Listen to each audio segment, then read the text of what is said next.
Je me présente Michel Carl. C'est Parenteau. Nous voilà à notre troisième capsule, après les deux premières qui furent un grand succès. On se consacre sur la troisième capsule qui s'intitule Transactions immobilières, le Web 3.0 et la vente. À qui s'adresse cette capsule-là? C'est bien entendu à nos vendeurs. Et par l'intermédiaire de l'étape où nous en sommes rendus, après avoir fait la cueillette d'informations des documents dans la dernière capsule, nous y allons vers le contrat de courtage. Le contrat de courtage, à ce moment-ci, nous aurons 3 documents à compléter, soit le contrat de courtage, la déclaration du vendeur, ainsi que la demande de renseignement au syndicat de la copropriété pour ceux qui sont propriétaires d'un condo.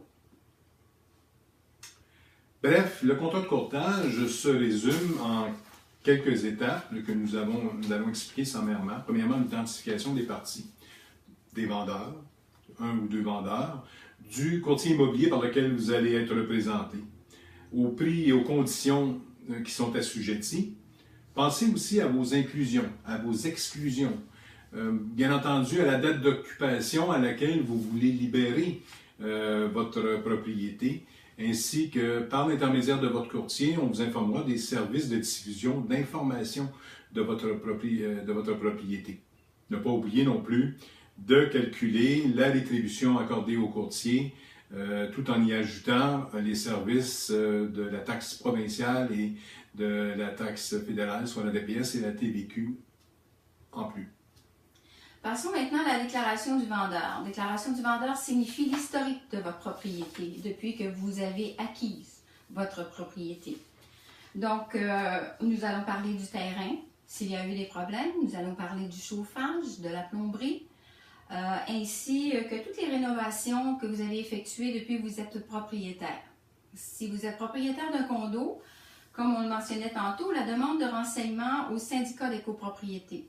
Ce formulaire-là est complété par le président de votre syndicat qui nous remettra la copie complétée. En terminant, comment y intégrer cette étape de la vente, de la mise en marché dans le Web 3.0? Dans ce cas ici, ce que nous allons rechercher de plus en plus auprès des vendeurs par l'intermédiaire des courtiers, c'est la signature électronique. Pour quelle raison? Parce que la signature électronique, comme j'expliquais dans la cassette précédente, est une preuve numérisée et ça facilite aussi la signature des documents et la conservation de ces derniers. Bref, la signature électronique nous permet de pouvoir adapter la transaction au Web 3.0. En terminant, n'oubliez pas notre présence sur les médias sociaux. Sur nos comptes personnels à moi et à Céline, LinkedIn, Twitter, Facebook, Instagram, ainsi que Remax Signature MC.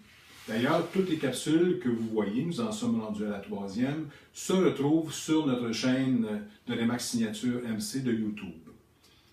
N'oubliez pas, si vous voulez, adressez-nous des questions, il nous fera plaisir de vous y répondre en privé ou lors d'une prochaine capsule.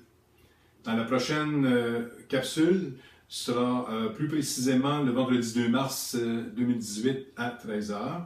Elle s'intitulera la transaction immobilière, c'est-à-dire la vente et la mise en marché de votre propriété, les idées auxquelles il faut y penser.